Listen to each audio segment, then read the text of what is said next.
पाकिस्तान के कुछ ऐसे बदकिस्मत फनकार जिनकी मौत की ना तो आज तक वजह मालूम हो सकी और ना ही ये मालूम हो सका कि उन्हें किसने और क्यों मारा। और ये तमाम फनकार पाकिस्तानी शोबिज़ इंडस्ट्री के टॉप फनकार थे, लेकिन अफसोस इनके कातलों का सुराग आज तक न लगाया जा सका। वो कौमें तबाह हो जाती हैं जहां इंसाफ नहीं किया जाता। जिस मुआशरे में जुल्म और बेइंसाफी हो, वो जुल्म और बेइंसाफी पूरे मुआशरे में तकसीम हो जाती है। एक को हिस्सा जरूर पहुंचता है। वो बदकिस्मत काबिल रहम फनकार जिन्हें बेरहमी से कत्ल कर दिया गया। पहला number, king of Punjabi film industry, जिसने अपनी फिल्मों और डायलॉग से मजलूमों की आवाज बुलंद की, मगर अफसोस खुद ही उस जुल्म का शिकार होकर इस दुनिया से चला गया। जनाब सुल्तान राही साहब। जगीरा ते मुरब्बिया दे मालिक भी गरीब ते मजलूमां दे हक ते डाका मारदे ने। इस मतलब दी दुनिया विच सारे चोर वसते ने, साथ कोई भी नहीं कहा। गरीब मजारियां दा लहू चूस चूस के इकट्ठा कीता है माल, इन्हां जालिमां कोलों खो लेना कोई जुर्म नहीं। सुल्तान राही का असल नाम सुल्तान मोहम्मद खान था, जो 1938 को उत्तर प्रदेश इंडिया में पैदा हुए। क्या में पाकिस्तान के वक्त हिजरत की और रावलपिंडी में आकर बस गए। कैरियर की शुरुआत ओपन एयर थिएटर स्टेज ड्रामों से 1955 में की। 1956 में पहली फिल्म बागी से फिल्म इंडस्ट्री में कदम रखा और 15 साल फिल्मों में छोटे मोटे किरदार करते रहे। इन 15 सालों में 100 के करीब फिल्मों में काम किया। 1972 की फिल्म बशीरा से फिल्म इंडस्ट्री में कामयाबी मिली। फिर यहाँ से ना खत्म होने वाला सिलसिला ऐसा शुरू हुआ जो उनकी आखिरी सांस तक चलता रहा। सुल्तान राही साहब ने 700 के करीब फिल्में की, जिनमें ज्यादातर फिल्में पंजाबी जुबान में थी और बाकी उर्दू और पश्तो जुबान में।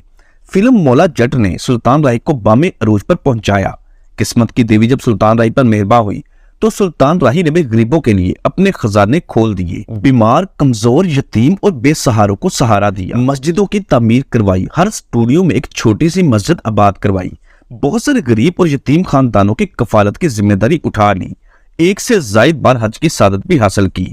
सुल्तान राही की आखिरी फिल्म 1996 में रिलीज हुई, जिसका नाम था सखी बादशाह। 9 जनवरी 1996 को जब वो इस्लामाबाद से बरास्ता जीटी रोड लाहौर आ रहे थे कि रास्ते में गाड़ी का टायर पंचर हो गया। जब गाड़ी का टायर बदलने के लिए उनका ड्राइवर उतरा तो रात के अंधेरे में नामालूम अफराद आए और सुल्तान राही को लूटना चाहा, तो राही साहब ने मुजाहमत कर दी और डाकुओं ने अंधाधुंध फायरिंग कर दी, जिस पर राही साहब 9 जनवरी 1996 की रात वीरान सड़क पर कत्ल कर दिए गए। और पंजाबी फिल्मों के इस बादशाह की लाश सड़क पर पड़ी रही। पुलिस आई, कार्रवाई की, मगर आज तक कोई भी गिरफ्तार ना हो सका। नंबर 2, पाकिस्तानी फिल्म इंडस्ट्री की बहुत ही प्यारी खूबसूरत परी फेस और मलका हुसन नादरा।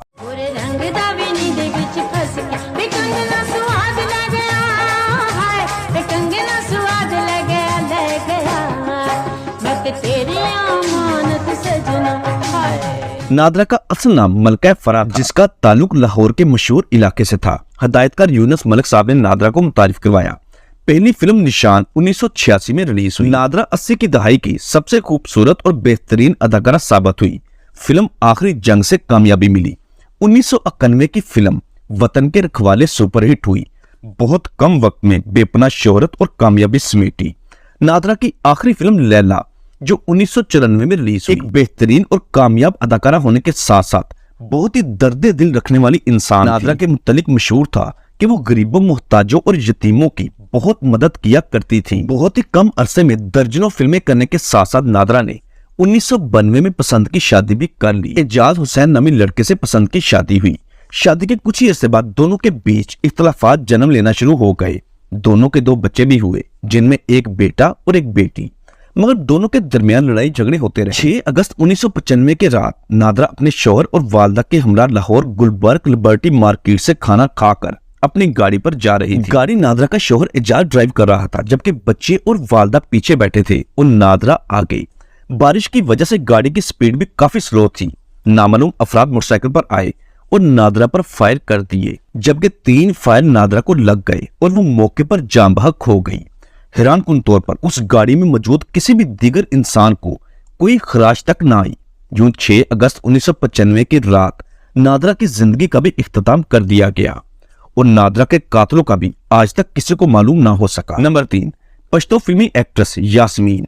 यास्मीन पश्तो फिल्म इंडस्ट्री का बहुत बड़ी अदाकारा थी, जिसने बेशुमार पश्तो फिल्मों समेत उर्दू और पंजाबी फिल्में की। यास्मीन का ताल्लुक पेशावर से था, लेकिन वो कराची मुंतकिल हो गई और फिल्म इंडस्ट्री में कदम रखा। जवानी मेरी बिजली तूफान मेरा नखरा बचाना दिल यारा ओ सोने दिलदारा पाए मैं तो खतरा। पश्तून घराना होने की वजह से फिल्मों में काम करने पर सख्त मुखालफत का सामना भी करना पड़ा। 1970 में यूसुफ खान शहरबानों से कैरियर की शुरुआत की। इस फिल्म में यास्मीन और बदर मुनीर हीरो हीरोइन थे। दोनों ने एक साथ कई दीगर फिल्मों में अदाकारी के जौहर दिखाए। यास्मीन खान ने 200 के करीब फिल्मों में काम किया। यास्मीन खान ने अदाकारी के साथ साथ डायरेक्शन और प्रोडक्शन के मैदान में भी कदम रखा, लेकिन कामयाब ना हो सकी। यास्मीन ने पहली शादी साकी से की, जिसमें से एक बेटी पैदा हुई। कुछ ही अरसे बाद तलाक हो गई, जबकि दूसरी शादी बारी स्टूडियो के मालिक मलिक बारी से हुई, मगर ये शादी भी नाकाम रही। इसमें से यास्मीन की एक बेटी पैदा हुई जिसका नाम था कुर्तुलैन। फिर तीसरी शादी पेशावर के एक बिजनेसमैन से की जिसका नाम था आरिफुल्लाह। तीसरी शादी कामयाब रही और फिल्म इंडस्ट्री को भी खैरबाद कह दिया। यास्मीन की इस तीसरी शादी में मसाइल उस वक्त जन्म लेना शुरू हुए जब यास्मीन का शौहर जुए और नशे की लत में पड़ गया, जिस वजह से उसे कई बार जेल जाना पड़ा। जुए की वजह से कारोबार भी तबाह हो गया। फिर ऐसा वक्त भी आया कि यास्मीन शौहर की जेल से रिहाई के लिए अदालतों कचहरियों के चक्कर लगाने लगी। 15 अप्रैल 1989 की रात जब यास्मीन अपने कमरे में सो रही थी तो कोई नामालूम अफराद आए और यास्मीन के कमरे में घुसकर उसे सोते हुए सर पर गोली मारकर फरार हो गए। गोली की आवाज सुनकर यास्मीन की बेटी अपनी वालदा के कमरे की तरफ भागी, मगर उस वक्त तक बहुत देर हो चुकी थी। यास्मीन की लाश खून में लथपथ पड़ी थी। यास्मीन के कत्ल के इल्जाम में उसके शौहर आरिफ को हिरासत में लिया गया, लेकिन सबूत ना होने की वजह से वो रिहा हो गया। फिर कुछ ही अरसे बाद यास्मीन के शौहर आरिफुल्लाह को भी कत्ल कर दिया गया और आज तक यास्मीन के कत्ल का ये मामला हल ना हो सका। नंबर 4, अदाकारा मारवी। बहुत ही प्यारी अदाकारा मारवी, जिसका ताल्लुक सिंध से था, जिसने सिंधी टीवी से कैरियर की शुरुआत की, फिर पीटीवी में कदम रखा और कुछ फिल्मों में भी काम किया। मारवी अपनी जानदार अदाकारी और खूबसूरती की बदौलत बहुत जल्द अवाम में मशहूर हो गई। फैसल कुरैशी और मारवी को एक साथ बहुत ही पसंद किया गया। 25 अगस्त 1998 को मारवी खुद गाड़ी ड्राइव करके तारिक रोड कराची पर जा रही थी कि वहां सिग्नल बंद हुआ। मारवी गाड़ी में सिग्नल खुलने के इंतजार में थी। एक मोटरसाइकिल वाला आया जिसने मारवी की गाड़ी के करीब मोटरसाइकिल करके शीशे के ऊपर से गोली मार दी, जिस पर मारवी मौके पर जान बहक हो गई। यह भी बताया जाता है कि मारवी की लाश काफी देर तक उस गाड़ी में पड़ी रही। मारवी के इस बेरहम कत्ल का सुराग आज तक न लगाया जा सका। नंबर 5, अदाकारा नैना। पाकिस्तानी ड्रामा इंडस्ट्री का उभरता हुआ सितारा नैना, जिसने पीटीवी के कामयाब टीवी सीरियल दश्त में अदाकारी की। नैना की खूबसूरती और अदाकारी का हर कोई मोतरफ था।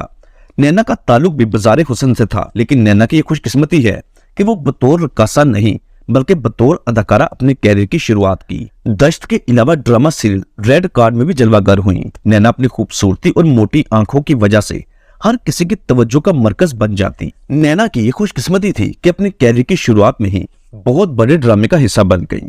अचानक एक ऐसा वाकया पेश आया जिसने नैना की जिंदगी और कैरियर को हमेशा के लिए खत्म कर दिया। 1995 में नैना अपनी एक दोस्त के हमरा सड़क किनारे जा रही थी कि नामालूम हमलावर आए और आते ही नैना पर फायरिंग कर दी। मुतअद्दिद फायर लगने की वजह से नैना की डेथ मौके पर हो गई और हमलावर फरार होने में कामयाब हो गए और आज तक नैना के कातिलों को भी गिरफ्तार नहीं किया जा सका। दोस्तों, इसके अलावा भी बेशुमार बदकिस्मत फनकार ऐसे हैं जिनको बेरहमी से कत्ल कर दिया गया। किसी इंसान को किसी की भी जान लेने का हक नहीं। इनके अलावा भी अगर कोई फनकार आपके जहन में है जिसकी जिंदगी उससे छीन ली गई है, इन फनकारों के अलावा भी अगर कोई फनकार आपके जहन में है जिसकी जिंदगी उससे छीन ली गई हो, तो नीचे कमेंट बॉक्स में लाजमी लिखिएगा। चैनल पर अगर नए हैं तो इसे फौरी सब्सक्राइब और साथ दिए गए बेल ऑप्शन को भी प्रेस कर दें। मिलते हैं बहुत जल्द। अल्लाह हाफिज।